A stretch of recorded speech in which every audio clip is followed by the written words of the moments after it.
Hello YouTube friends, today I want to talk to you about a really important topic, weight loss. In January, a lot of people have a New Year resolution to lose weight, get healthier and generally improve their life, and some people stick with this plan and improve their lives, other people relapse and end up not making any positive changes. And so today I want to go through all the things that I've been through in my life that have helped me, and the challenges that I've faced and how I've overcome them, and how I learned about nutrition and fitness and all the other stuff. This might be a long video. I'm sorry if you don't like long videos, then you can always just watch a part of it and then come back and watch the rest.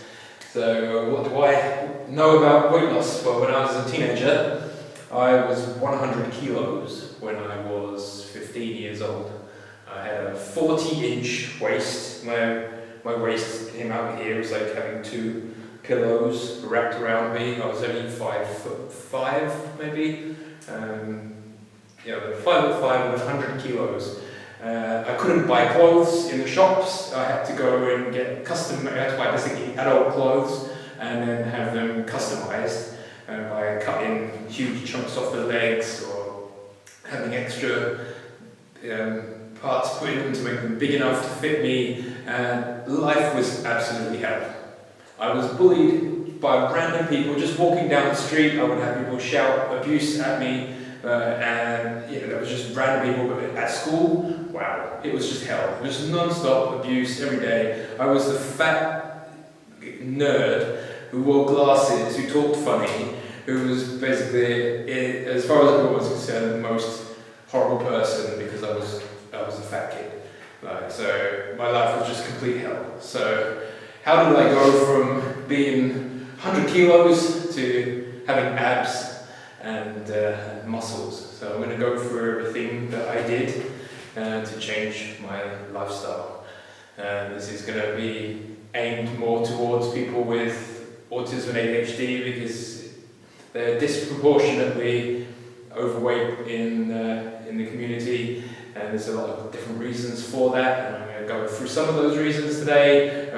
If I go through every reason and every possibility, this video will be days long. So this is a summary, but if there's anything that I say today that you would like me to deep dive into more detail about, then please let me know in the comments, and then we can go through a more detailed description of various topics.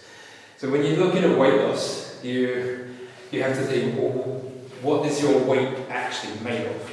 So you've got muscle, fat, and water are the main components of your body weight. Bone is a tiny proportion and it doesn't change very much.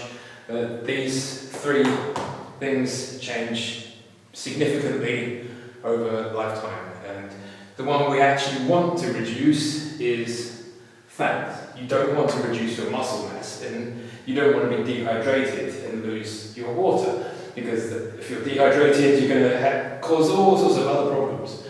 But the problem is, most people measure their weight by weighing scales. You don't have a DEXA scanner in your bathroom. So you're always measuring total weight, including your muscle, fat and your water. So what I do when I'm trying to lose weight is I weigh myself every day. So I wake up, first thing I do is go to the toilet.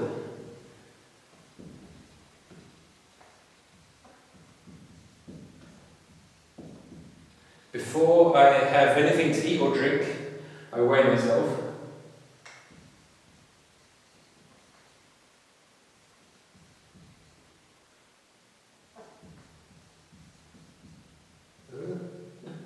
Self naked. Don't wear your clothes because it's going to skew the results. So get naked, go to the toilet, weigh yourself first thing in the morning, before food, before drink, before anything.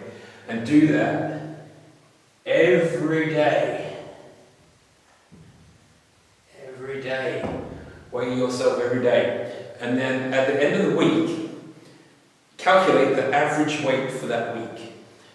Because weight loss, when people want to lose weight, they think, okay, weight loss is a linear process, but it's not a linear process. Weight is completely random all over the place.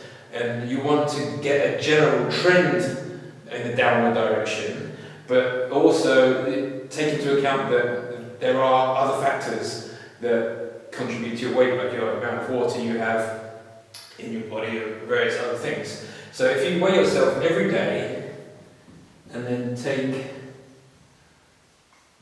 a weekly average, weigh yourself every day, take a weekly average, and then over the 4 weeks of that month, see, is the average going down on a weekly basis? And if the average is going down on a weekly basis, then you're on the right track, and depending on how much it's going down or it's going up, you can then adjust your diet and training to either make it go faster down or stop it going up. But if you don't track every single day, then if you say you weigh once a week, then there could be a random fluctuation in water weight from something you've eaten or drunk or something like that causes a weight spike, but where your fat mass may have decreased. It's demoralizing to see your weight going up with all the work that you've done.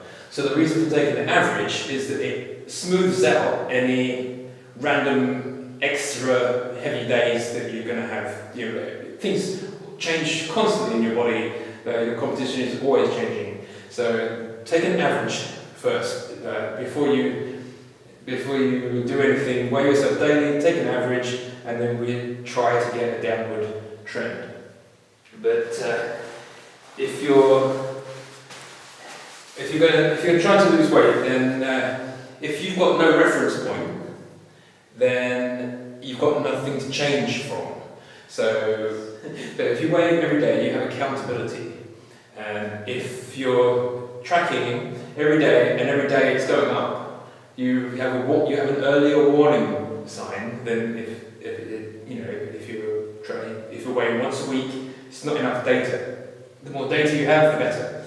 So first thing in the morning, get naked, go to the toilet, weigh yourself, and take an average weekly amount.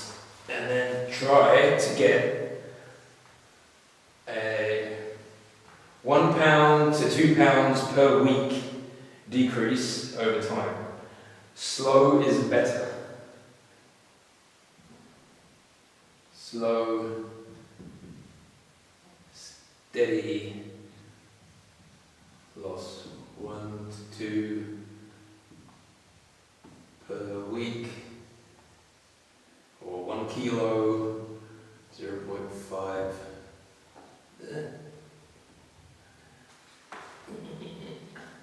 0.5 to 1 kg per week is a good sustainable amount of weight loss. If you like losing weight faster than that, then it's not a bad thing, but if you're losing weight too quickly, then you could be losing muscle mass as well, and you want to try to maintain as much muscle as possible while losing fat and keeping your water level high enough that you're not dehydrated. So try and keep it slow and steady. So one of the things that makes things more complicated is the fact that you're unique, your genetics is unique. And the food that you eat and the exercise that you do is completely unique to you. But all weight loss, all body composition has to run by the laws of physics. You can't just decide that your body is going to disobey the laws of physics. So when I was 15 and I was trying to work out how to lose weight, I started to apply scientific principles to weight loss. And so when you think about weight loss, it's energy balance.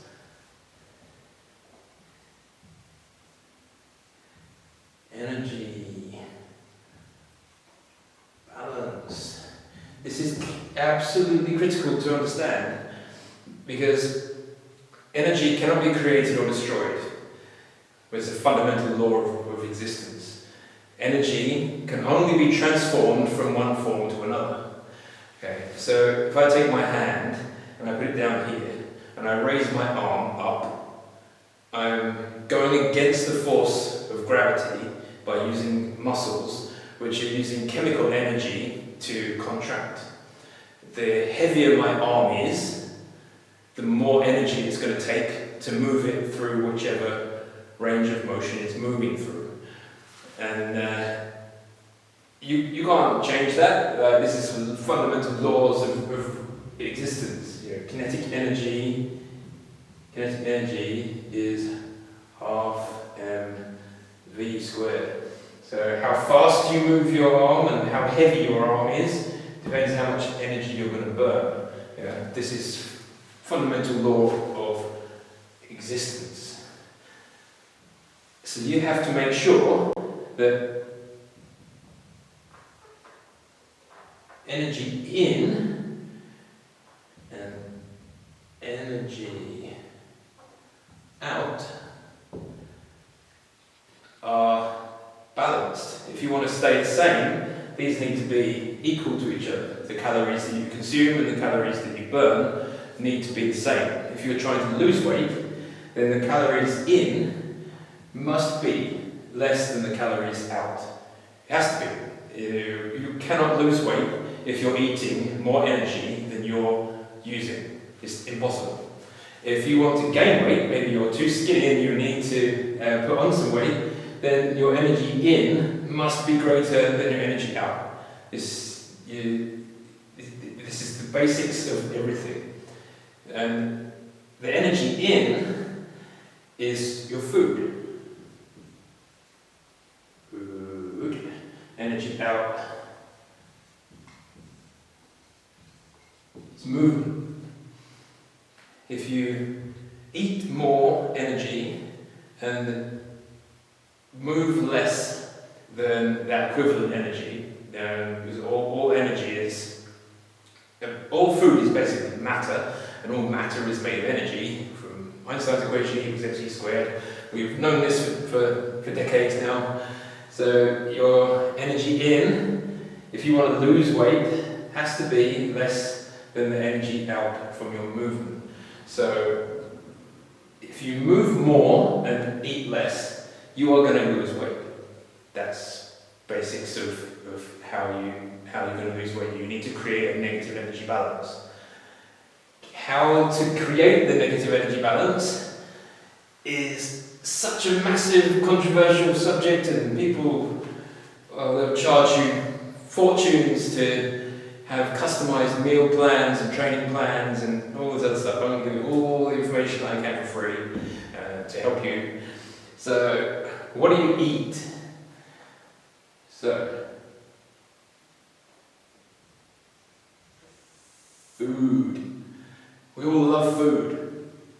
Food is our energy and our comfort and our entertainment. We eat for fun. We don't eat for survival. Humans have not been eaten for survival for a very long time now. We have a far excess amount of food production, whereas in the past, people had to survive famines and all sorts of other horrendous experiences. So your genetics has evolved over millions of years to think that there's not enough food. There's not enough food. Food is scarce. Food is in limited supply. If you find food, eat as much as possible, because if you don't, there might not be food tomorrow. So you're genetically programmed to seek out food. It's your most primary drive.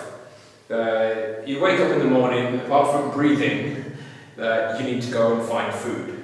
That's your primary goal of any animal. If you don't find food for an entire day, then it's called fasting nowadays, and intermittent fasting and other things. But if you don't find food, then your body basically starts to eat itself. And it will start with cleaning out fat reserves and dying cells. But if you continue for a prolonged period of time, it will start to eat your muscles, and eventually you die from malnutrition. But we don't live in that world anymore. Food is everywhere. Food, everywhere you go, there is massively high density calorie food.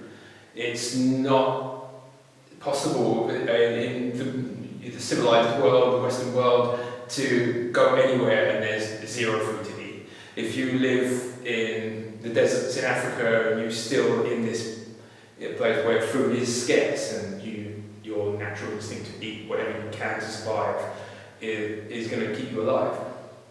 But unfortunately, food companies know that your brain wants to eat non-stop. Basically your dopamine system is going to tell you, I've eaten 3 donuts now, but there may not be food tomorrow, so better eat another one, eat a 4th donut to store it, just in case there's a famine tomorrow. So the dopamine will drive you to eat, to basically stop you from potentially dying in the future. But that drive is so powerful that you end up eating absolute trash food in huge quantities that are basically killing millions of people. But the food companies want you to buy as much of their product as possible, so they engineer the food to be as addictive as they can possibly make it. Yeah? Food is designed for you to go, wow, that was so delicious, I want to eat it again. Like, look at Pringles. Once you pop, you can't stop. They even promote this addiction, of food. People say, "Oh, I can't live without cheese. It's just the most amazing thing in the world." It's designed to be addictive. They want you to eat it all the time. So food is addictive. It's the most important part of all of this. You are programmed from the day you are born by food. It's the key factor in your environmental programming. What you put in your mouth gives your body all the nutrients that it needs to live. If you're not giving it the right kind of nutrients, then it will do the best it can with what you give it, but if you're not giving it everything it needs, you're going to end up with health problems down the line. The food that's the most addictive is the processed junk food that is sold literally everywhere. And it's such low nutrition value in terms of its components that your body needs in order to survive, but it is absolutely massive in calories. Look at a chocolate bar, for example. Let's take chocolate bars because everyone loves chocolate. It's just basically sugar and fat. And there's virtually no protein in a chocolate bar. It's just pure sugar and fat. There's no nutritional value.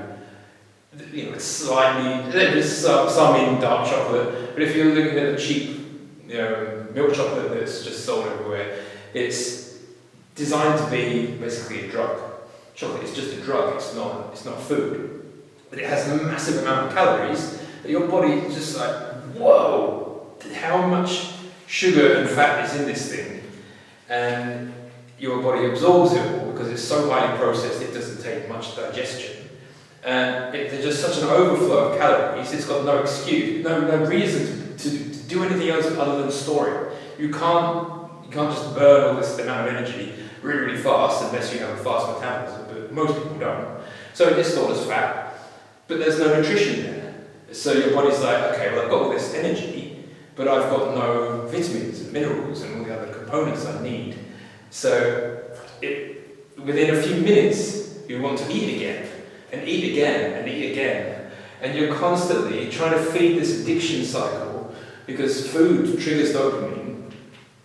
Your gut lining, when fatty acids, sugars, and amino acids go into the gut lining, the nerves in there detect that, and they're, oh wow, this was lots and lots of sugar.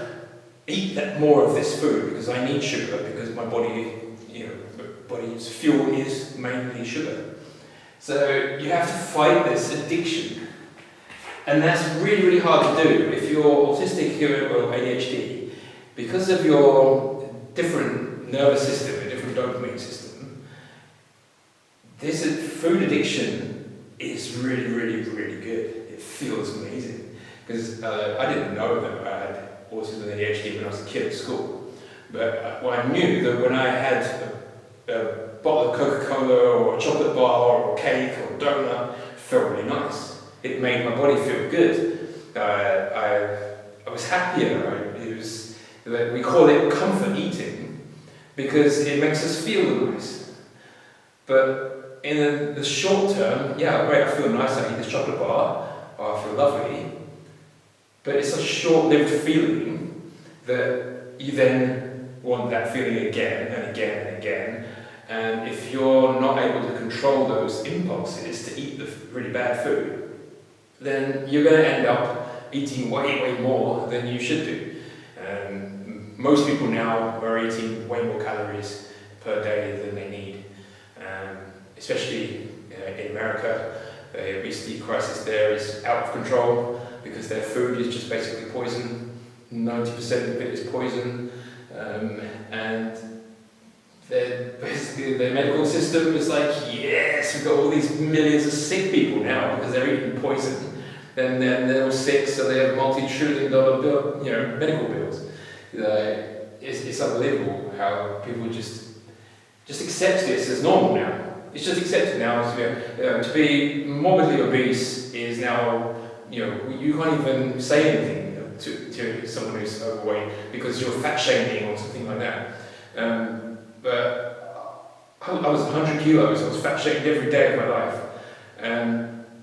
I don't know if I wasn't fat shamed so much, would I have lost the weight? It's one of the biggest questions that I have about my childhood. Like, if I wasn't brutally beaten and shamed every day, would I have actually changed my diet?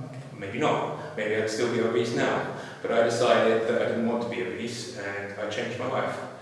So you have to. I know this is hard, but you have to stop eating the food that's the most addictive. And the best way to do that is to eat whole foods.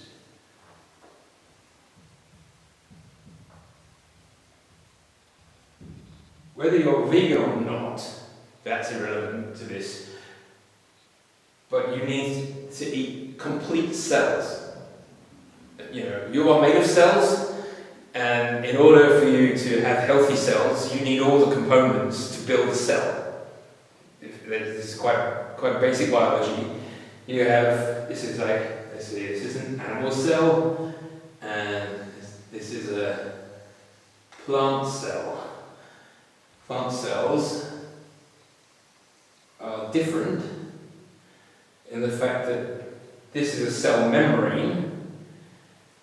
The plant cell has the same membrane. It's made up of lipids, made up of fat, phospholipids. Basically, you have a long tail and a long tail, hundreds and thousands of these molecules, and this forms basically a bubble. And in an animal cell, these are really easy to break and to digest and to get the contents from inside the cell. So if you're eating an animal cell, it's easier for your body to get the nutrients out of the cell. In a plant cell, you have a cellulose wall. This cell wall is made of cellulose, which your stomach acid has difficulty breaking down. It's very, very strong, and this is why animals like cows, they have 4 stomachs to break down this. Hi, Mikey. They have special bacteria in their gut lining that helps break down the cellulose that's in this wall. Cellulose is basically just glucose made into a polymer. But this cell wall, if you don't break it, you have to break the cell wall to get the contents of the cell out. Yeah? So this is why we cook food, because the cooking process basically causes the inside of the cell to vibrate more. And the hotter it gets, it pops the cell. So when you pop the cell, it lets the contents out. That's why when you have a raw carrot, it's hard and crunchy. When you cook the carrot, it's soft and squishy. Because you've broken this cell wall and you've equalize the pressure between the inside and the outside, and contents can get out. They say animal protein is more bioavailable than plant protein. One of the reasons they say that is because animal protein, it doesn't have the cell wall and it's easier to digest, so it gets into your bloodstream quicker and there's less steps in the process. The problem is, this is very, very fast at letting the contents out, and if the faster things happen, the bigger spikes you get in dopamine, the bigger spikes you get in like insulin and various other things. If you have a slower release of energy, then you're going to be sustained over a longer period of time. So if you're eating whole foods, basically all the cells are basically intact, and you burst the cell to let the contents out. But when you're eating processed food, if you're eating just pure sugar, that's just a chemical. There's no cell involved. There's no DNA, there's no protein, there's no fat. It's just pure sucrose or glucose or fructose or whatever ose it is, lactose. So if you're having processed food, there's basically calories from the sugar, but zero nutrients. So it's just, they call it empty calories, because there's no nutrition associated with those calories. And this is absolute poison for you. It's just like doing cocaine. You must do cocaine all day. Cocaine is less addictive than sugar, really, when you look at the actual... I've done enough experiments in my life to know this is true. So we've got... The biggest problem in processed food is you're taking whole foods, you go into factory, and out of those whole foods you're getting processed oil, processed sugar, and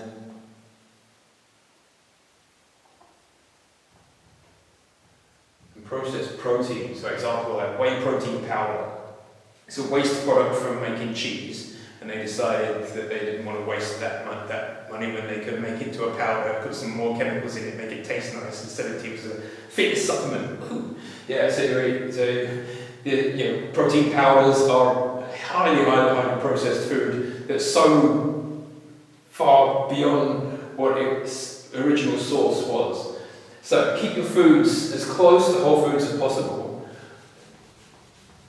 and you're going to get the calories that you need, but you're also going to get all the other components, all the vitamins, all of the amino acids, all of the phospholipids, all of the fatty acids, all of the cell membranes, all the DNA, or you're getting all of the components that you're going to need to build a cell with. And the whole point of eating food is to repair the cells of your body. So if you're eating just chemical processed junk, you don't have the components to rebuild your cells. So you're constantly hungry for more food because you don't have enough raw materials to fix your body, but you're getting too many calories. So the body's like, okay, well, I'll store that as fat, and then I'll eat some more food to try and get some nutrients. But then you're eating more stuff without any nutrients, gets stored as fat, and you're in this endless cycle of eating to satisfy your addiction to the dopamine from the processed food. But you're not getting any nutrition with it at all. And the more you do that, the more addictive it becomes. And you end up, some people end up 600 pounds or even more, and you get to the point where you can't even move anymore. So if you eat whole foods, vegan or not, then you will be in a much, much, much better position to try and lose weight. Okay. The next most important thing, track your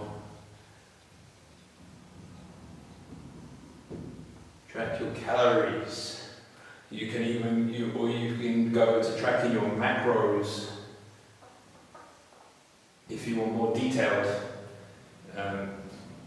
breakdown of what you're eating. So there are loads of apps nowadays that make this process a lot easier. You don't need to be a nutritionist and mathematician to be able to calculate this. Apps that I've used: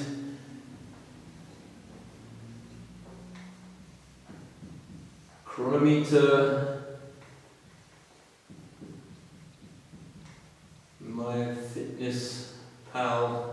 There's just two examples of apps or websites where you can basically, if you weigh all of your food when you're making your ingredients, you just weigh each component, put it into the website, and it will automatically calculate how much calories, fat, protein, and carbohydrates are in all the food that you eat.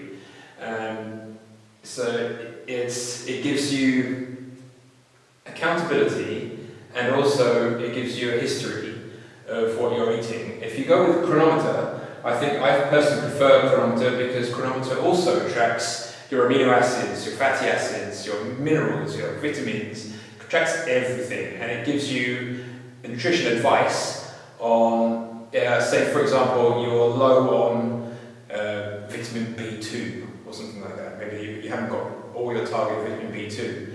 You can use the app and it will suggest foods that are high in the particular nutrient that you are not getting enough of.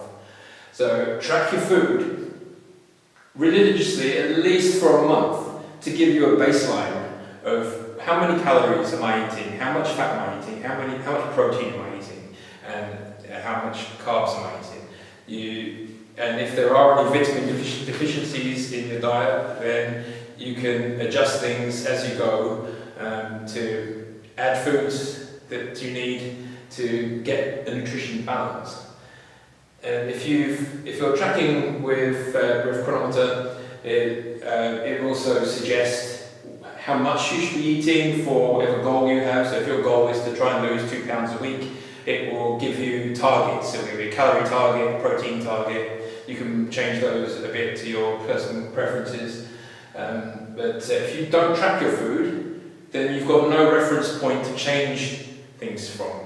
If you don't know how many calories you're eating, then the first part of the equation, energy in, you have no idea what your energy in is. It's a very complicated process, but it's not just about what you put in your mouth, it's what actually gets absorbed into your body. So depending on the quality of your digestive system, you may have other illnesses which affect your ability to digest food. You may have food intolerances, you may have genetic conditions that cause enzymes to not be produced, so you can't eat certain things. Maybe you can't eat gluten, or you can't eat lactose, or whatever various food intolerances and allergies that you might have. You need to figure out the energy in based on the foods that you are able to process. So track your calories, and if you want to also track your macros, then it's not so important for weight loss. If you're really overweight, if you're trying to become a professional bodybuilder, then it's much more important, or if you're a professional athlete. But here we're just trying to talk about the main starting point of just getting your weight down to a suitable point. Hey Mikey, you want to go to the gym? Do some training? So, track your food is really important.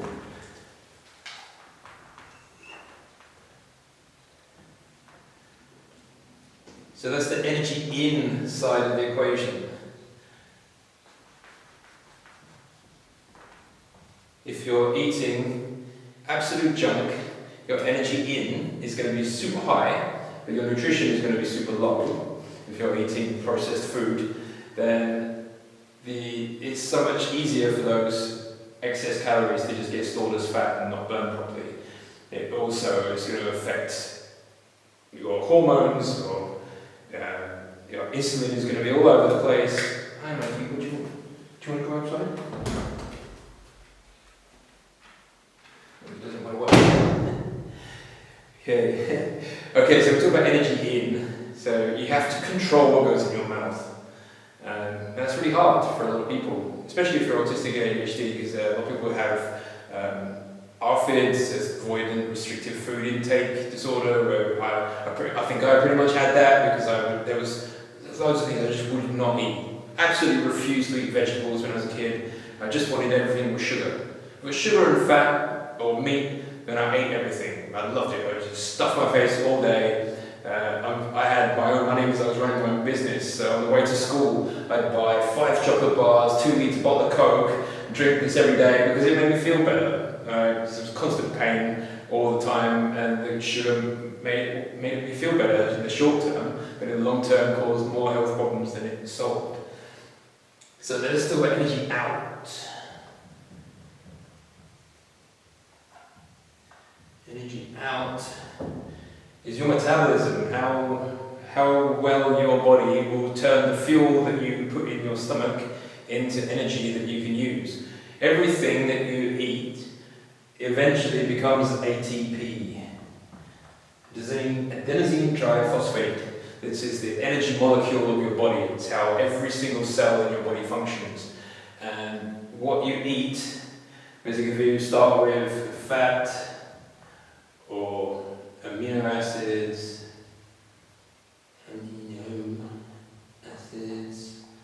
and sugars, basically they all get broken down into smaller and smaller and smaller components, and eventually go into it's called the Krebs cycle. It's the energy transport chain. So the fat will get broken down into pyruvate, the sugar will get broken down into pyruvate. Amino acids can also be used for energy as well as for building proteins. So eventually everything will be metabolized to ATP. So you need to do things that cause you to need more ATP. And the more ATP you need, the more fat, sugar and amino acid will be burned to give you the ATP. Thinking, just your brain alone, will use 25% of ATP is used just for your brain. Just the thinking part of everything. The next most important thing is your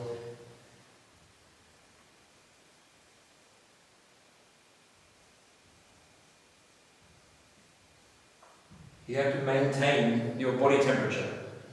And even if you lie completely still in bed, not moving at all, just lying there, you're going to use a certain amount of energy just to stay alive, just your baseline metabolic rate. So the combination of the thoughts in your head and maintaining your body temperature without any moving at all gives you your baseline metabolic rate. This base metabolic rate in my body is approximately 1,600 calories, more or less. I'll fluctuate a little bit. If you're much heavier than me, I'm 74 kilos. If you're 100 kilos or 120 kilos, then your base metabolic rate will be more because you have more body weight to keep warm. And then on the next level, so you've got your basic nervous system energy and your temperature control.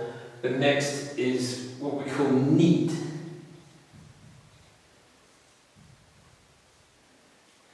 It's non-exercise activity thermogenesis or something like that. I can't remember. It's the amount of energy you use in your daily general movements, not specifically training in a gym or doing walking or anything like that. Because right now I'm burning energy literally just by standing here and talking to you and moving my arms around.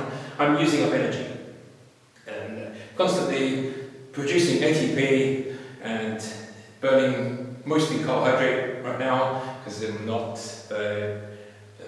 doing any extreme hardcore training, but I'm burning energy right now just talking to you. So this is the next biggest use of energy throughout the day. And depending on whether you live a sedentary lifestyle or work in an active job, for example, if you're a nurse in a hospital and you're literally just constantly walking around the ward dealing with patients, your non-exercise activity is quite high relative to someone who sits in an office and sits on their desk all day and is just moving their fingers. Your energy consumption is going to be far, far less than someone who has an active job. If you're a sports person, then you're going to be burning huge amounts more calories than someone who's sitting in a desk job. So depending on what you do in your life, do you wake up and spend most of the day active, or do you wake up and you spend most of the day either sitting down or lying down or just generally not moving very much? And then the last part is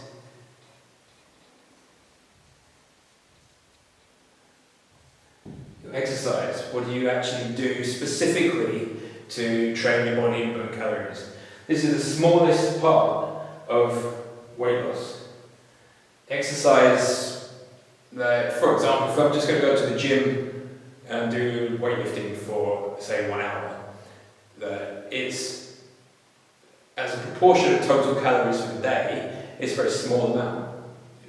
So if you go to the gym and think, oh, I've burnt off loads and loads and loads of calories, I can have a treat and eat more junk later, then you're going to end up in a situation where you're probably going to eat more calories as a reward than you have burned in the gym. If you do really intense cardio or some really intense sport, if you're playing football and you're running backwards and forwards for hours, you're going to burn way, way more calories than if you're weightlifting in the gym. So you can't really change how much you think.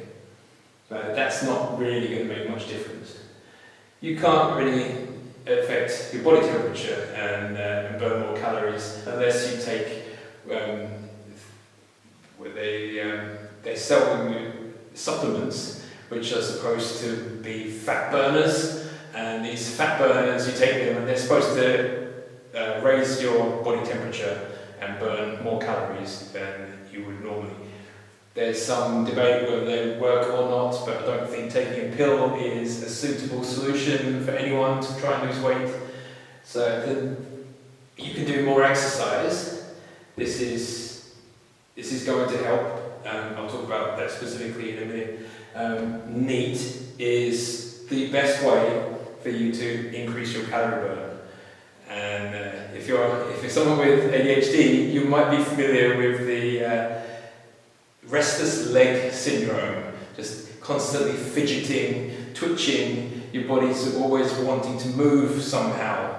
And the reason for that is because your baseline dopamine drops down quicker than somebody else. In order to increase your dopamine level, your body forces you to move. It forces you to seek out either novelty sensory information or move some way to trigger more dopamine. Every time you move, dopamine gets released. Every time you have some kind of sensory feedback, dopamine gets released. That's why sitting still in a classroom, staring at a boring teacher, teaching you something you're not interested in, kid's not going to focus.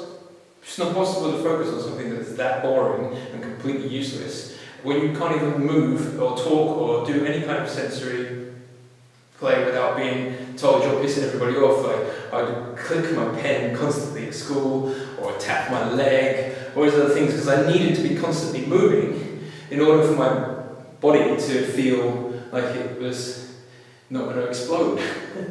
So non-exercise activity is basically the general movements you have in your life. If you are a sedentary person who works on a desk, one of the best things you can do is stop sitting. Just stop sitting. Just get yourself an elevated desk. There's standing desks now. It's becoming more popular these days. So just get a standing desk, and then while you're at work, rock backwards and forwards on your feet, and that will trigger more dopamine and help you focus on what you're doing while burning more calories. And you'll need far less coffee or any other stimulation because your body is actually moving and releasing constant dopamine. A lot of the reasons why we eat food is because we need dopamine, and food's the easiest way to get it. You can either have to take food or take drugs to artificially boost your dopamine. But if you just stand up and just move just side to side, or you can even get a treadmill with a desk around it, depending on what kind of work you do. It might be difficult for some people to do that. If you can't have a standing desk or a walking desk, then just make sure that at least every 20-30 minutes, get up, walk around, move, dance, do something to move your body a little bit more. But not specifically as I'm going to go to the gym for 30 minutes. I'm just going to stand up, and even if it's just 2 minutes, it could be 2 minutes, it could be 1 minute, it could just be anything. But just say, get up from your chair and just run on the spot, just for a few minutes, and then your dopamine level will be way, way higher. Your energy levels will be higher, and you can focus on what you're doing for the next 20 minutes. And then if your focus starts to fade, stand up, jog again on the spot, or do something, or you don't have to jog, you just walk side to side, depending on how heavy you are. You may not be able to walk, you may not be able to jump, and things like that, or just move your arms. Just do something to move your body, because that will trigger dopamine. It will make you less hungry and burn more calories while doing the activities you normally do. Like doing housework, for example, is a non-exercise activity that's going to burn those calories. Put some music on, and then while you're doing the hoovering, just move more. Just generally throughout the day, try to find as many ways as possible to move a little bit more than you were before. So if you're sitting at a desk, you could just move your arms occasionally, stretch more, rather than just keep in one still position like this and then have to constantly take drugs to focus on this thing you're trying to do without any sensory feedback whatsoever. This is completely useless for your brain. It's not how the brain evolved. Your brain needs to have constant feedback. So give your brain something to do. Move, and just generally move more in the activities you already do. What? Want to sign again? No. I'm going to be in here for a little while. Okay, so NEAT. Improve your NEAT, improve your movement in your daily activities. This is the biggest energy consumer. And then on top of that, exercise. Now, if you're really overweight, then going to the gym is a really, really intimidating thing that, especially if you suffer from social anxiety or depression or anything, to get out of bed, go to a gym where you're probably going to get people stare at you and make you feel uncomfortable, is probably not going to benefit you to enough benefit to make it worth the stress of doing that activity. Until you actually lose a significant amount of weight, going to a gym is potentially not going to be as helpful as it should be. If you have a lower body weight and you're trying to build muscle, then a gym is better. But if you're just trying to lose weight and you're quite a lot overweight, all you need to do, only thing you need to do, walk more. This is the most important thing for weight loss. If you're increasing your NEAT, then you're going to increase your calories to some extent in the normal activities. But if you then add on whatever amount of activity you are comfortable doing, then you're going to be in a much better position to burn more calories. I have a Samsung fitness watch, which is great because it vibrates and gives me feedback throughout the day. If I sit still too long, my watch is like, get up and move. And you can set that time for however long you need. It's a physical sensation. It vibrates or makes a noise and says, you need to move now because you've been still too long. So this is a great idea for anyone who needs a little bit of help to motivate themselves to move.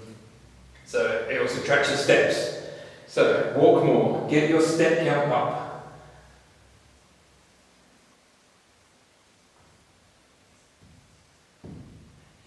The more you walk, the more calories you burn. Get your step count up. Just walk more. if you're really overweight, then the last thing you need to be doing is running. Do not run. Don't do anything that's impact related. If you have a gym, if you have access to a gym or you have a home gym or anything like that, then do cardio training that's low impact, rowing or cross trainer or bike, something like that. Because if you're overweight, you're already putting strain on your joints, and the last thing you need is to have impact added onto that as well. Until you lose enough weight that you can take the impact and not crush all the cartilage on your joints. Otherwise you'll end up with knee replacements and other joint problems later in life. So get your step count up, get a watch that can track your steps. Just a Fitbit or Samsung watch or whatever, or Apple Watch is really helpful because it motivates you to get a step count up.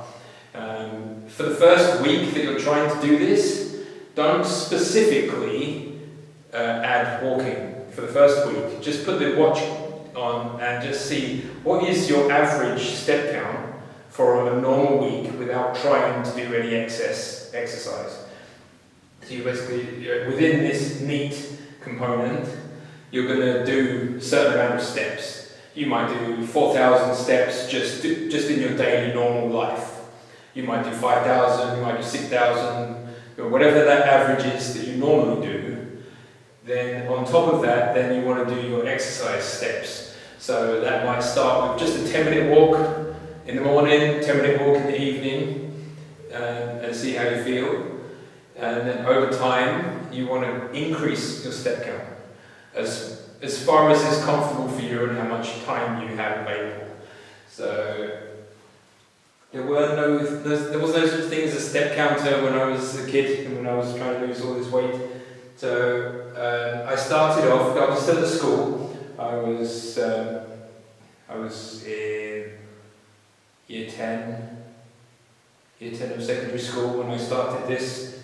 So yeah, I was 100 kilos, and then 6 months. I think it was 6 months. 6 months later, I was 65 kilos. I went from a 40-inch waist here to a 32-inch waist here. So in 6 months, I lost 35 kilos and 8 inches around my waist.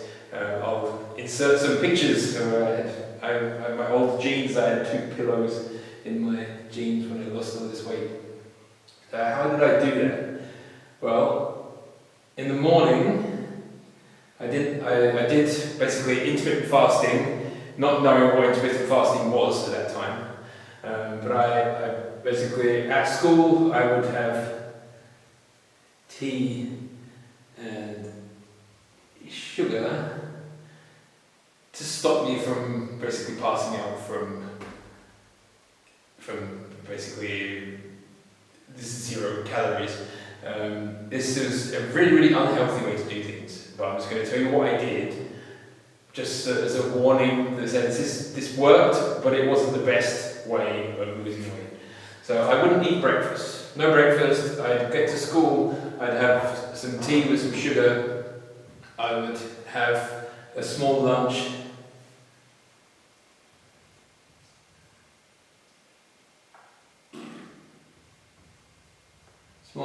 and then when I got home, my mum would cook me dinner. So my calories in were massively restricted. This was really dangerous to do for any length of time. That's why I did it for 6 months. I had basically like 3 spoonfuls of sugar in my tea. It was packed lunch that my mum made me, and dinner when I got home. And I walked to school and home.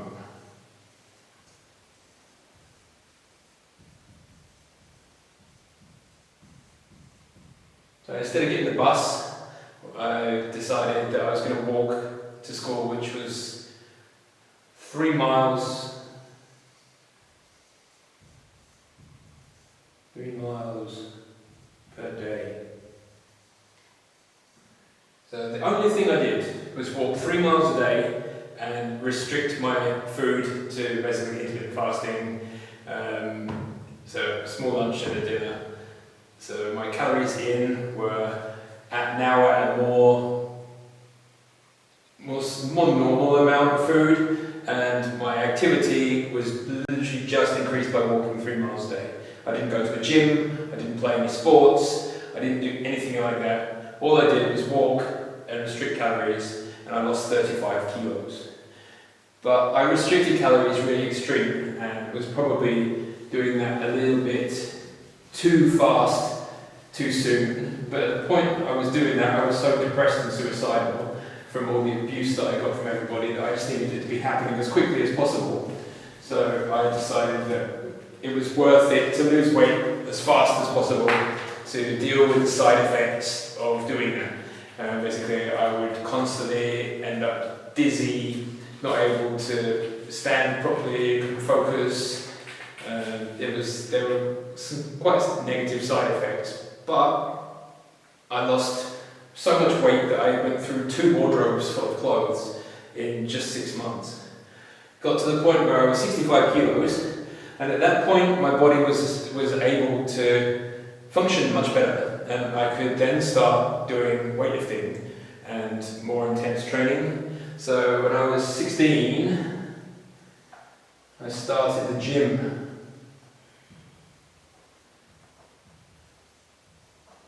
I started just doing some machine weightlifting, and over, I think it was only about 3 or 4 months, I managed to build up my strength a little bit.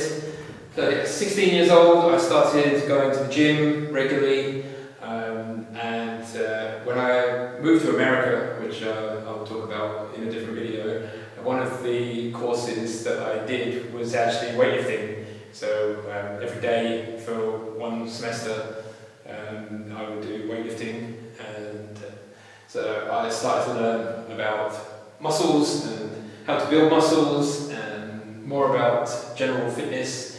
And so when I was between 16 and 18, I started to be able to build a little bit of muscle. So I think I have a picture of when I was 18, which I'll put over this bit. So yeah, I started to train then. But I think if I'd have gone to the gym when I was 15 and still 100 kilos, I think it would have been too stressful and intimidating from all the, because I was already getting abuse from everybody anyway, so the last thing I needed was to be at a gym and have even more people abuse me. So I was like, I'm going to lose the weight first and then train later. So I started training in the gym, and then I maintained a reasonably healthy weight for most of my life, apart from the points where I got super stressed and I stress eat. And one of the biggest problems in life is, how do you deal with stress? Stress eating is a major problem.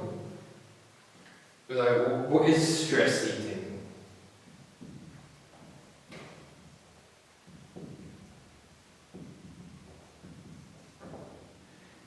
If you have experienced stress, then there's some outside sensory stimulation that's causing your body to think that there's some kind of danger, or there's some kind of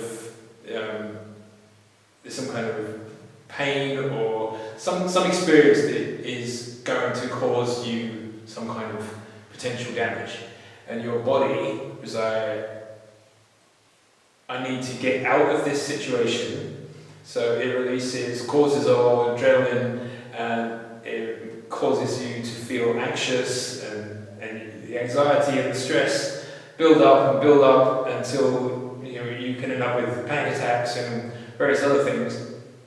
And the way to calm this stress response is with dopamine. And if you have autism, ADHD, and similar some of the things you might understand what stimming is if you don't know what stimming is. If an autistic person gets really stressed in a particular environment, they're overstimulated, you might see them hitting themselves. It's quite common for people to cause themselves physical harm. And the reason for that is because physical stimulation of your body triggers dopamine. And dopamine counteracts the stress hormones. But you can eat food to trigger dopamine. So if you're in a really highly stressed situation, something really horrible has just happened, and you're in fight or flight mode and you're just completely losing your mind, if you eat something that's super high in fat and sugar, like chocolate bar or perhaps some Coca-Cola or a cake, then your dopamine increases and it calms you down a little bit. It's why we call it comfort food, because it comforts you when you're in a stressed situation. And if you're constantly stressed and you're constantly eating to compensate for the stress, you are going to gain weight out of your control. If you can't control your stress because of the situation that you're in, like for example, I was constantly stressed because I was bullied every day of my life. And the more I was bullied, the more I ate food. And the more food I ate, the bigger I got, the more I got bullied. So it became a negative reinforcement pattern that the more I would comfort eat, the bigger I would get, the more stress I would experience. So the more I would eat to compensate for the stress. And I got bigger and bigger and bigger and bigger and bigger, to the point where I was just like, if I keep going like this, I'm going to die. Like, the body it can't just keep on being in a constant state of stress and stress eating for any length of time before you're going to start getting other health problems. So I had to try and figure out how to manage the stress part without eating. So how do you make dopamine to combat the stress without eating your dopamine and without taking pills? Because you can take ADHD medication which will boost your dopamine, but if you're relying on a pill to affect your biochemistry, what happens when you don't have the pill? Or what happens when you run out of money and you can't afford to buy the pill anymore? And over time, any pill that you take will have diminishing effects. It's just a fact that the longer you take a substance, the less benefits you'll get and the more side effects you'll get. That's just the way it works. All drugs do the same. You're always going to develop some kind of tolerance to some kind of drug. Okay, so how do you manage stress with no food and no drugs? Well, you want to get dopamine. Now, dopamine counteracts the stress. So how do you make dopamine in a safe, controlled, sustainable, long-term way where you can get unlimited amounts of dopamine whenever you need it? And this is a major topic which is going to be a separate video because it's really, really long and complicated. But the real basics of it are sensory stimulation of novelty information, so new information, new sensory information. So for example, I touch the back of my hand with my fingertip. Tiny, tiny little bit of dopamine is used to send that signal. Okay, you have a synapse, you have the nerve cell with a synapse in between. When you send a signal, dopamine is released into the space between, hits the receptor on the other side and continues the signal on to the next nerve cell. So when you release the dopamine, not all of it will hit the target. Some of it will go into the general bloodstream, and that's what causes your baseline dopamine level. Yeah? Baseline dopamine, if it's too low, your cells can't function properly. Your nervous system doesn't have enough dopamine in order to send the signals that it needs to send. And this is why we twitch. This is why ADHD people fidget, needs fidget toys or twitch their legs or constantly moving around, hyperactivity, needing constant stimulation because you constantly need this dopamine. But one of the things that is never ever talked about, and this is going to be a whole video about dopamine production, is that the density of nerve endings is different all over your body. So the areas of your body that have the highest density of neurons are in your main sense organs, so your eyes, your tongue, your nose, your ears, and your genitals. Then the next is your hands, specifically your fingertips and your feet. And in a normal environment, if you are in a natural environment, you are constantly exposed to changing sensory information. Changing sensory information triggers dopamine. And this is a really important thing that people need to understand if you have ADHD and autism. Changing sensory information at a level that doesn't cause pain in significant amounts will trigger dopamine release. If you experience pain, that's because your cells don't have enough dopamine to send a signal, and it sends a signal to your brain saying, I don't have enough dopamine to continue sending this signal. So I don't know what's going on, why am I overstimulated in this particular nerve cell? Send me more dopamine, and then I will be able to function again. So there's a slight delay between a pain signal and release of dopamine. So causing yourself sensory stimulation that is not going to cause you damage, but is slightly uncomfortable, is going to release dopamine.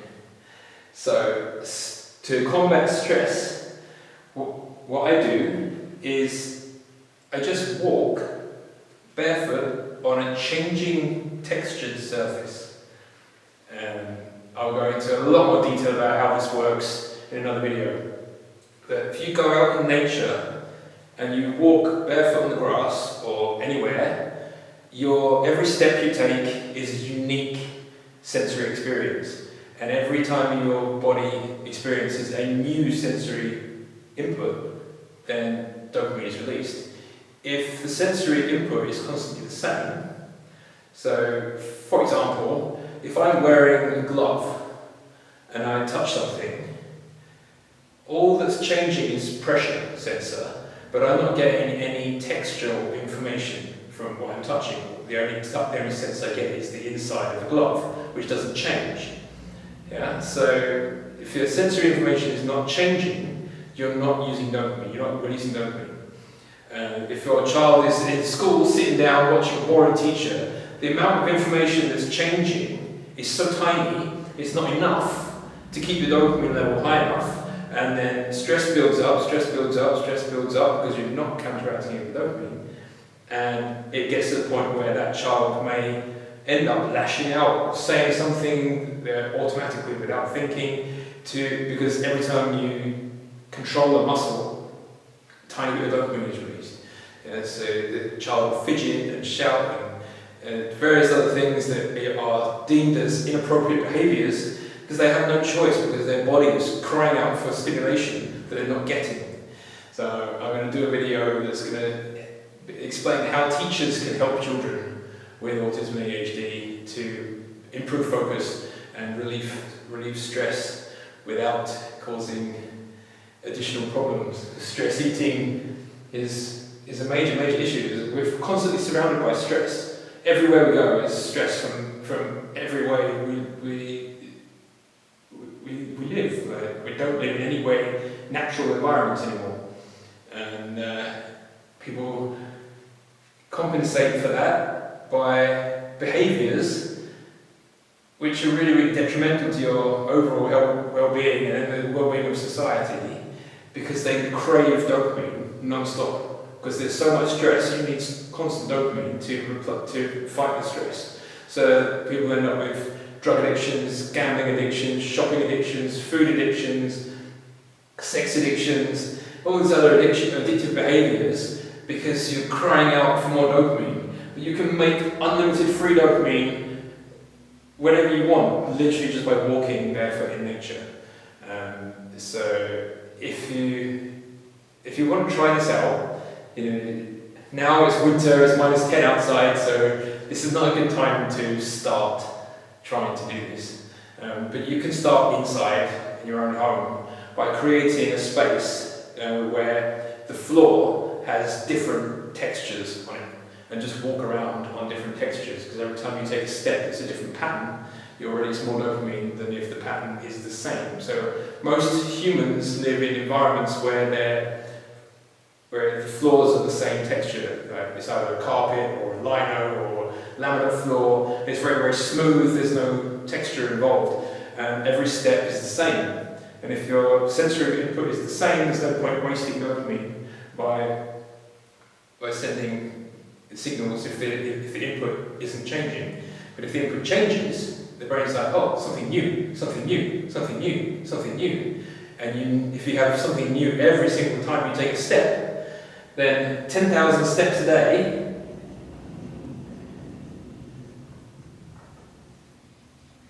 equals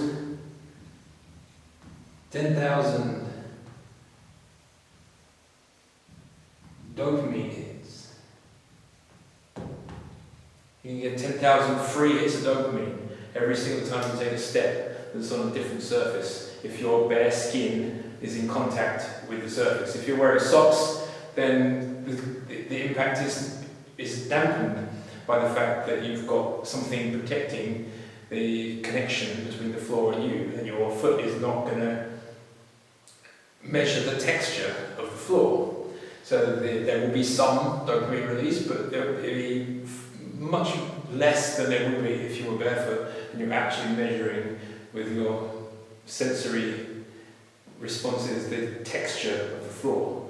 So every day I get a minimum of 10,000 dopamine hits for free. So I don't need ADHD drugs, I don't need anything to help me focus. If I'm finding that I'm not able to focus on something, I go for a quick walk. 1 minute, 2 minutes, could be 5 minutes walk. It's enough to just boost your dopamine level a little bit. The longer you walk, the more you get. And so over time, so you're going to walk just for 10 minutes. Then in that time, your dopamine baseline will go up a little bit. And then as soon as you stop walking, you'll have a reset time. Right? How long will your body actually keep this dopamine level before it goes back down to baseline? ADHD people usually have a faster reset. So every time I get to the point where I need a bit more focus, I go walk again, I walk again, I walk again, I walk again. And it goes up and up and up to the point where I'm able to do the things that I need to do. And then at the end of the day, when I relax, I go to bed, and my dopamine levels go back down and I go to sleep. But you can manipulate your dopamine whenever you want by walking barefoot. And so I'm going to do a whole video just about that one topic. Stress eating is to basically give you dopamine, but you don't need to eat to get dopamine. You can get it for free by walking. And the walking not only gives you the dopamine, it also boosts your calorie burning, and it will, over time, lead to less food cravings and better weight management, and overall is going to improve your fitness level. So if you take all the things that I've said, so summary of everything, weigh daily, take average, track food intake, move more general tasks, and then boost, step count, boost step count barefoot. Also, walking barefoot burns more calories than walking with shoes on because you're using more muscles in order to balance and keep your foot functional. So this will burn, I think they're experimentally it was like something like 15% more calories by being barefoot than wearing shoes. But the biggest benefit is that you get the dopamine, and then find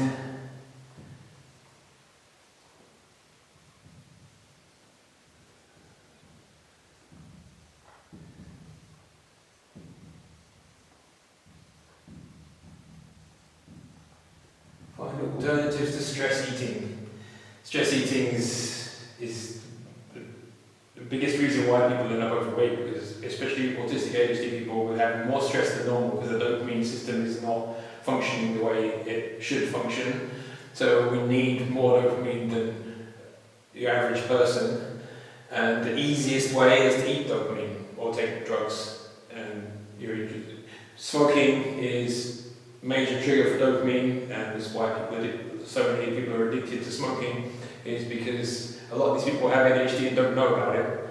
And smoking, nicotine in particular, is a very good ADHD drug.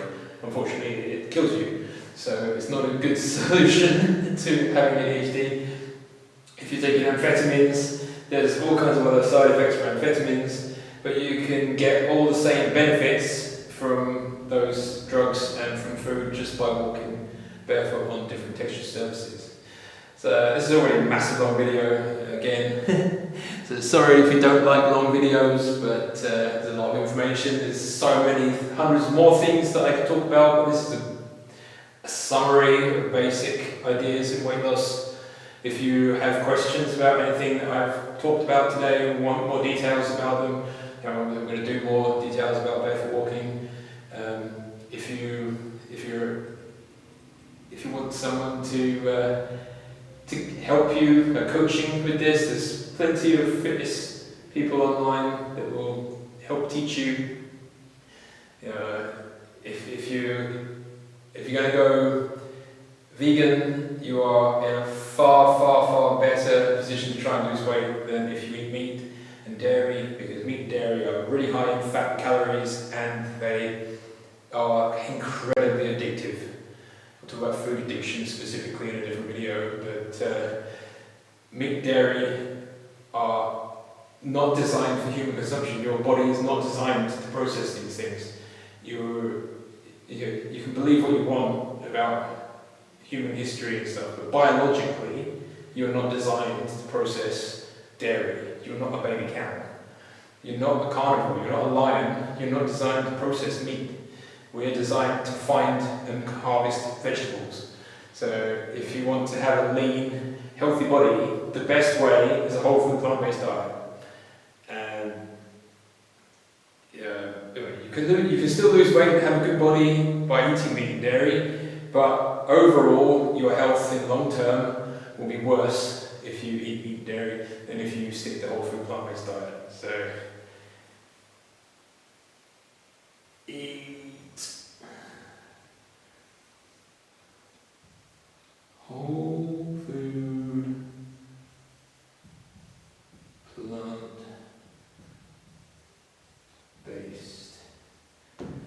This will cure your food addictions.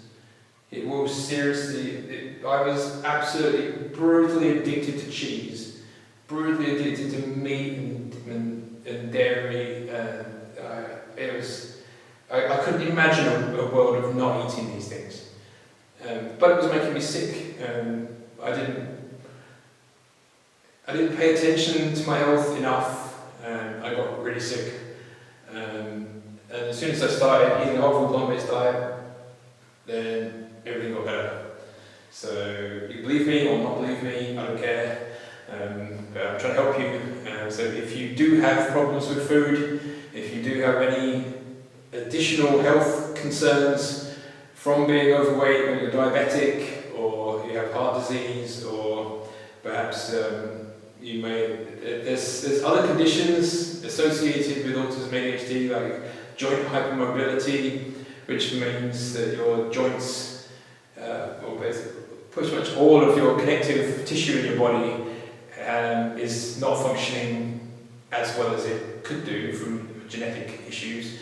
So when you're building a fitness plan, you have to take into account all of your current medical conditions. So, I really advise, if you do have other complications, that you talk to a medical professional before you start anything drastic.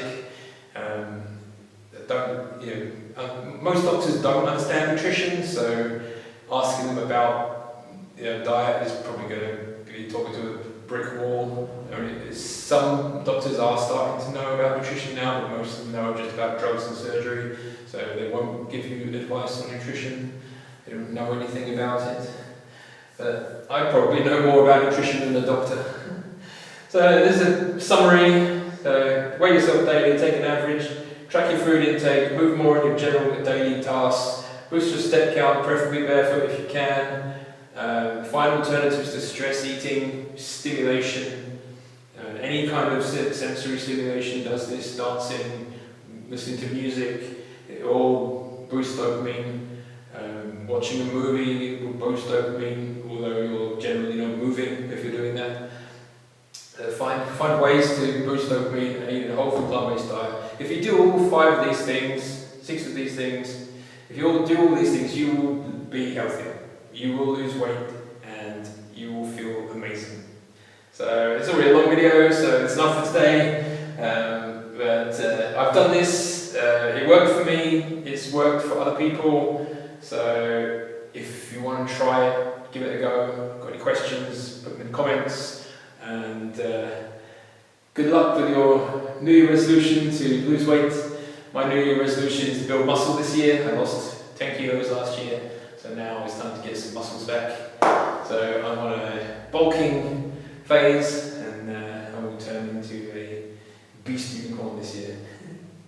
So I hope that helps. If it doesn't help, then sorry, I tried. Enough for now. Bye.